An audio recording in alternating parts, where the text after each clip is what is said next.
Hello everyone. मेरा नाम है Sandeep Das Gupta and welcome to अचीवर्ली। आज हम लोग एनसीईआरटी क्लास 10 हिस्ट्री के चैप्टर 4 का पार्ट 2 शुरू करने जा रहे हैं।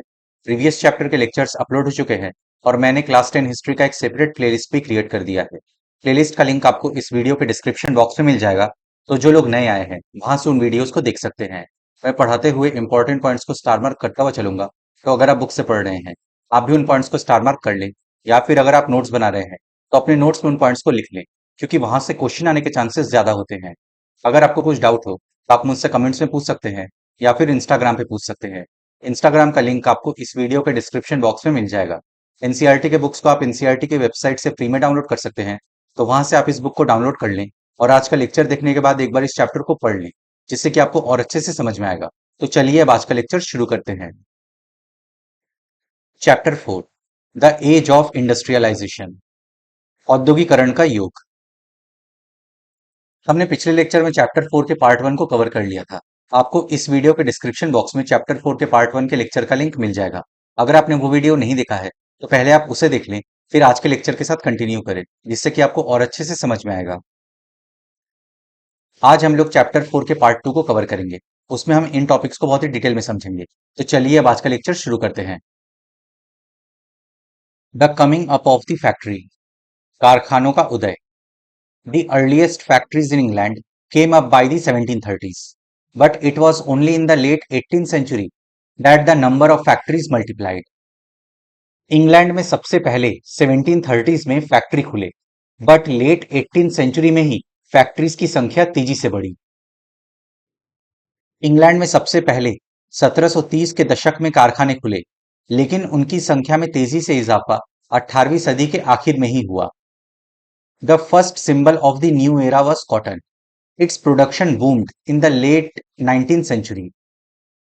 नए एरा का सिंबल कॉटन था, क्योंकि लेट 19th सेंचुरी में कॉटन के प्रोडक्शन में इजाफा हुआ था। कपास नए युग का पहला प्रतीक थी।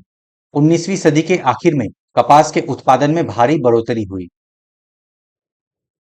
In 1760, Britain was importing 2.5 million pounds of raw cotton to feed its cotton industry. By 1787, this import soared to 22 million pounds. 1760 में ब्रिटेन अपने कॉटन इंडस्ट्री के लिए 2.5 million pound raw cotton import कर रहा था। 1787 तक ये इंपोर्ट बढ़कर 22 मिलियन पाउंड्स तक पहुंच गया। 1760 में ब्रिटेन अपने कपास उद्योग की जरूरतों को पूरा करने के लिए 25 लाख पौंड कच्चे कपास का आयात करता था। 1787 में ये आयात बढ़कर 220 लाख पौंड तक पहुंच गया। This increase was linked to a number of changes within the process of production. Let us look briefly at some of these. Production के प्रोसेस में चेंजेस के कारण रॉ कॉटन के इंपोर्ट में इजाफा हुआ था। इन चेंजेस को एक एक करके समझते हैं। ये इजाफा उत्पादन की प्रक्रिया में बहुत सारे बदलावों का परिणाम था। आइए देखें कि ये बदलाव कौन से थे। A series of inventions in the 18th century increased the efficacy of each step of the production process: carding, twisting and spinning and rolling. 18th century में जो इन्वेंशंस हुए थे, उससे प्रोडक्शन प्रोसेस के हर स्टेप में एफिशिएंसी बढ़ गई थी। प्रोडक्शन प्रोसेस जैसे ट्विस्टिंग, स्पिनिंग यानी सूत काटना, रोलिंग यानी लपेटना, कार्डिंग एक्सेट्रा। 18वीं सदी में ऐसे कई आविष्कार हुए जिन्होंने उत्पादन प्रक्रिया, कार्डिंग, ऐंठना व कताई और लपेटने के हर चरण की कुशलता बढ़ा दी। Carding, the process in which fibres such as cotton और wool are prepared prior to spinning. Carding वो प्रोसेस है जिसमें स्पिनिंग यानी कताई से पहले कॉटन या वुल को तैयार किया जाता है। कार्डिंग वो प्रक्रिया जिसमें कपास या ऊन आदि रेशों को कताई के लिए तैयार किया जाता है। They enhanced the output per worker, enabling each worker to produce more, and they made possible the production of stronger threads and yarn. Output पर वर्कर को एनहांस किया गया, मतलब प्रत्येक मजदूर अब ज्यादा प्रोडक्शन कर रहा था और अब ज्यादा स्ट्रॉन्ग थ्रेड का प्रोडक्शन हो रहा था। प्रति मजदूर उत्पादन बढ़ गया और पहले से ज्यादा मजबूत धागों व रेशों का उत्पादन होने लगा। Then Richard Arkwright created the cotton mill. Till this time, as you have seen, cloth production was spread all over the countryside and carried out within village households. Richard Arkwright ने कॉटन मिल create किया। हमने पिछले lecture में समझा था कि इस समय तक ग्रामीण क्षेत्रों में क्लॉथ प्रोडक्शन का काम फैल गया था। शहरों में रहने वाले मर्चेंट्स गांव के लोगों से काम करवा रहे थे। गांव के लोग अपने घरों में ही काम करते थे। इसके बाद रिचर्ड आर्कराइट ने सूती कपड़ा मिल की रूपरेखा सामने रखी। अभी तक कपड़ा उत्पादन पूरे देहात में फैला हुआ था। ये काम लोग अपने अपने घर पर ही करते थे। But now, the costly new machines could be purchased, set up and maintained in the mill. Within the mill, all the processes were brought together under one roof and management. But अब नए costly machines खरीदकर उन्हें mills में setup किया जाने लगा। पहले different processes जैसे स्पिनिंग, वीविंग, डाइंग एक्सेट्रा अलग अलग जगह होता था। बट अब ये सारी प्रोसेसेस एक छत के नीचे होने लगे थे, यानी एक मिल में होने लगे थे, तो इनको मैनेज करना भी आसान था। लेकिन अब महंगी नई मशीनें खरीदकर उन्हें कारखानों में लगाया जा सकता था। कारखाने में सारी प्रक्रियाएं एक छत के नीचे और एक मालिक के हाथों में आ गई थी। This allowed a more careful supervision over the production process, a watch over quality and the regulation of labour, all of which had been difficult to do when production was in the countryside. अब जब mills में ही सारे production process हो रहे थे, तो इनको supervise करना, क्वालिटी का ध्यान रखना, लेबर पर रेगुलेशन रखना आसान था। जब सारे प्रोसेस ग्रामीण क्षेत्रों में अलग अलग जगह हो रहे थे, तो इनको सुपरवाइज करना, क्वालिटी का ध्यान रखना आसान नहीं था। इसके चलते उत्पादन प्रक्रिया पर निगरानी, गुणवत्ता का ध्यान रखना और मजदूरों पर नजर रखना संभव हो गया था। जब तक उत्पादन गांव में हो रहा था, तब तक ये सारे काम संभव नहीं थे। In the early 19th century, factories increasingly became an intimate part of the English landscape. So visible were the imposing new mills, so magical seemed to be the power of new technology that contemporaries were dazzled. Early 19th century में England में factories तेजी से फैली और वहां का एक अभिन्न हिस्सा बन गई। ये मिल्स इतने बड़े थे, इनकी टेक्नोलॉजी इतनी मैजिकल थी कि उस समय के लोगों की आंखें चुंधिया जाती थी। 19वीं सदी की शुरुआत में कारखाने इंग्लैंड के भूदृश्य का अभिन्न अंग बन गए थे। ये नए कारखाने इतने विशाल और नई प्रौद्योगिकी की ताकत इतनी जादुई दिखाई देती थी कि उस समय के लोगों की आंखें चौंधिया जाती थी। They concentrated their attention on the mills, almost forgetting the bylanes and the workshops where production still continued. लोगों का पूरा अटेंशन सिर्फ मिल्स पे ही रहता था, बट गलियों में, वर्कशॉप्स में जो प्रोडक्शन हो रहा था, उसे लोग भूल ही जाते थे। लोगों का ध्यान कारखानों पर टिका रह जाता था। वे इस बात को मानो भूल ही जाते थे कि उनकी आंखों से ओझल गलियों और वर्कशॉप्स में अभी भी उत्पादन चालू है। इलस्ट्रेटेड लंदन न्यूज 1925 में सी टर्नर द्वारा लैंकाशायर कॉटन मिल की पिक्चर पेंट की गई है। आप इन चिमनी से धुआं निकलते देख सकते हैं। आर्टिस्ट का कहना था कि लैंकाशायर वर्ल्ड का बेस्ट कॉटन स्पिनिंग लोकेलिटी है। वहां का एटमॉस्फेयर ह्यूमिड था। Illustrated London news 1857 M Jackson द्वारा पेंट किया गया यह चित्र इंडस्ट्रियल मैनचेस्टर को दिखाता है। इंडस्ट्रियल लैंडस्केप को दर्शाने के लिए चिमनी से निकलते धुएं को दिखाया गया है। अब हम लोग का नेक्स्ट टॉपिक है the pace of industrial change, औद्योगिक परिवर्तन की रफ्तार। How rapid was the process of industrialisation? Does industrialisation mean only the growth of factory industries? सवाल ये आता है कि इंडस्ट्रियलाइजेशन का प्रोसेस कितना फास्ट था। क्या इंडस्ट्रियलाइजेशन का मतलब सिर्फ फैक्ट्री इंडस्ट्रीज का ग्रोथ ही था? औद्योगिकरण की प्रक्रिया कितनी तेज थी? क्या औद्योगिकरण का मतलब केवल फैक्ट्री उद्योगों के विकास तक ही सीमित होता है?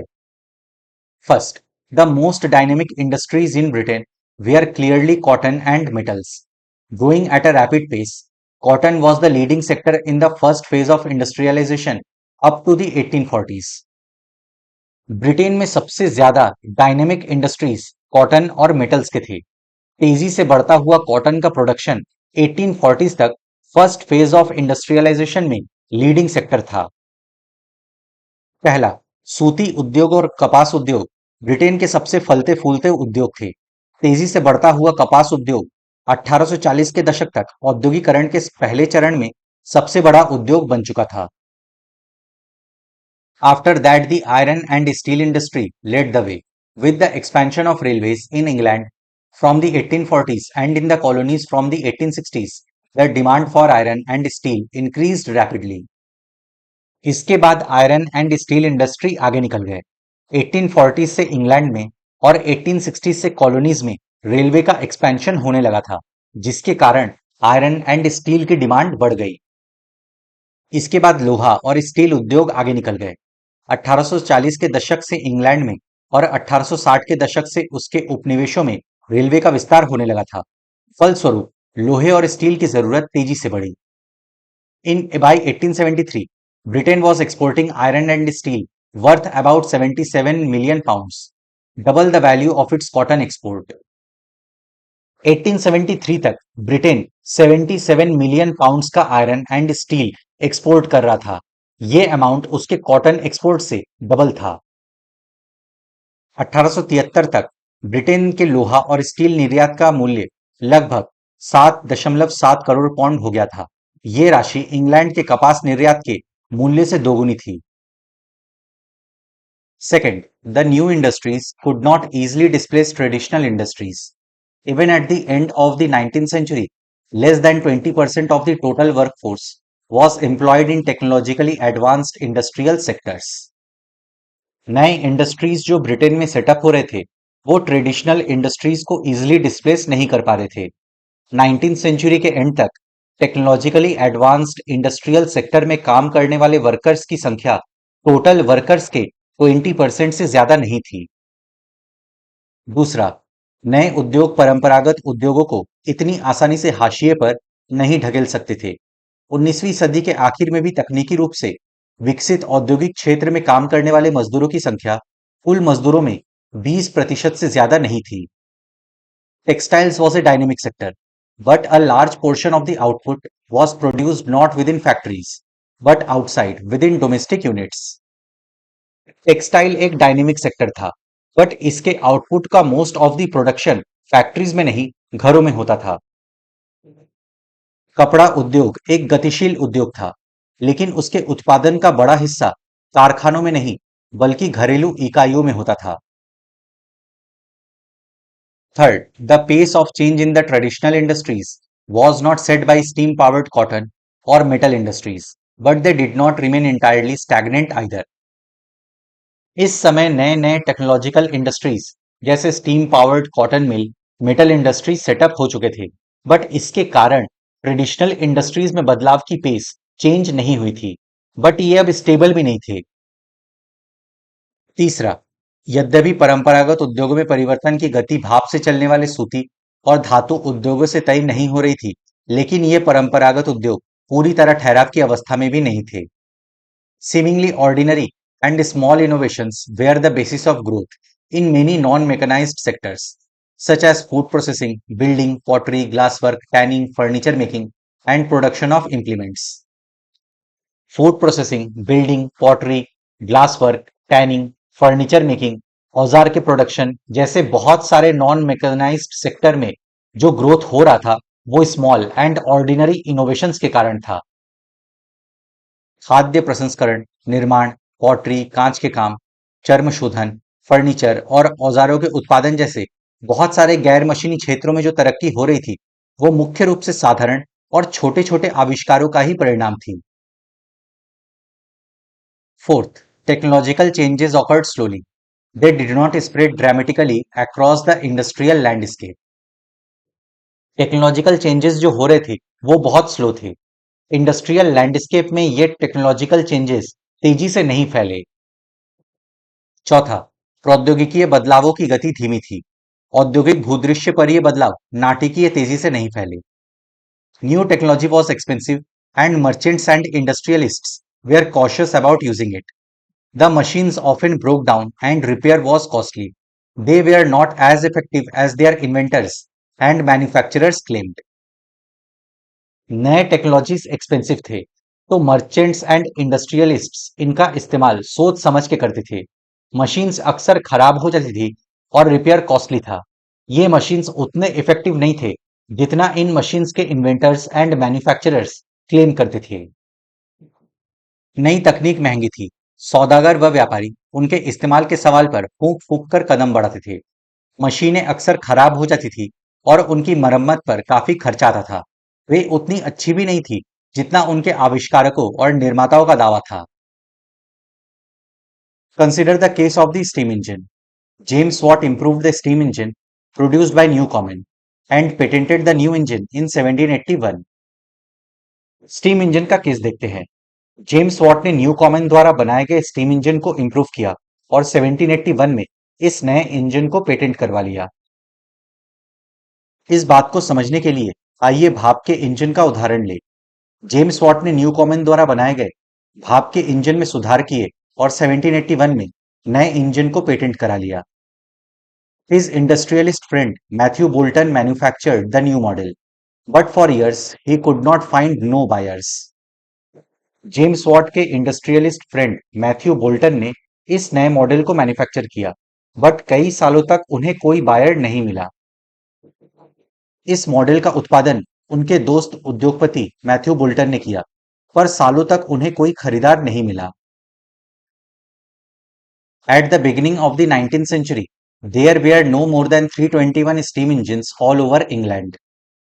19th सेंचुरी के शुरुआत तक पूरे इंग्लैंड में लगभग सिर्फ 321 स्टीम इंजन्स थे। 19वीं सदी की शुरुआत तक पूरे इंग्लैंड में भाप के सिर्फ 321 इंजन थे। Of this 80 were in cotton industries, 9 in wool industries and the rest in mining, canal works and iron works. इसमें से 80 कॉटन इंडस्ट्रीज में, 9 वुल इंडस्ट्रीज में और बाकी mining, canal works and iron works में इस्तेमाल हो रहे थे।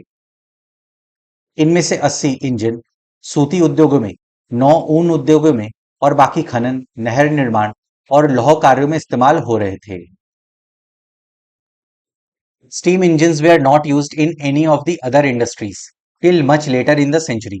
So even the most powerful new technology that enhanced the productivity of labor manifold was slow to be accepted by industrialists। बाकी इंडस्ट्रीज में स्टीम इंजन का इस्तेमाल आगे आने वाले कई सालों तक नहीं हुआ। इसका मतलब ये था कि प्रोडक्टिविटी को बढ़ाने वाले पावरफुल न्यू टेक्नोलॉजीज का इस्तेमाल भी इंडस्ट्रियलिस्ट्स सोच समझ के कर रहे थे। इनको वे स्लोली एक्सेप्ट कर रहे थे। और किसी उद्योग में भाप के इंजनों का इस्तेमाल काफी समय बाद तक भी नहीं हुआ, यानी मजदूरों की उत्पादन क्षमता को कई गुना बढ़ाने की संभावना वाली सबसे शक्तिशाली प्रौद्योगिकी को अपनाने में भी उद्योगपति बहुत हिचकिचा रहे थे। Historians now have come to increasingly recognize that the typical worker in the mid 19th century was not a machine operator but the traditional craftsperson and laborer। Historians अब इस बात को मानने लगे हैं कि मिड 19th सेंचुरी में जो टिपिकल वर्कर थे वो मशीन ऑपरेटर नहीं थे, बल्कि ट्रेडिशनल क्राफ्ट्स पर्सन यानी परंपरागत कारीगर और मजदूर थे। अब इतिहासकार इस बात को मानने लगे हैं कि 19वीं सदी के मध्य का औसत मजदूर मशीनों पर काम करने वाला नहीं, बल्कि परंपरागत कारीगर और मजदूर ही होता था। इलस्ट्रेटेड लंदन न्यूज 1849 इंग्लैंड में रेलवे फैक्ट्री में फिटिंग शॉप की ये फोटो है। इस फिटिंग शॉप में नए लोकोमोटिव इंजन्स बनाए जाते थे और पुराने इंजन्स को रिपेयर किया जाता था। 1830 की ये स्पिनिंग फैक्ट्री की ये फोटो है।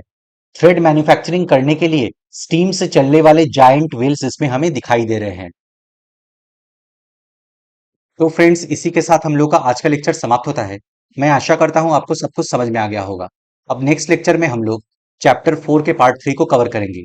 अगर आपको कुछ डाउट हो तो आप मुझसे कमेंट्स में पूछ सकते हैं या फिर इंस्टाग्राम पे पूछ सकते हैं। अपने फ्रेंड्स के साथ इस वीडियो को शेयर करें। वीडियो पसंद आए तो लाइक करें, चैनल को सब्सक्राइब करें। मैं मिलता हूं आपसे नेक्स्ट लेक्चर में। Good day to everyone. जय हिंद।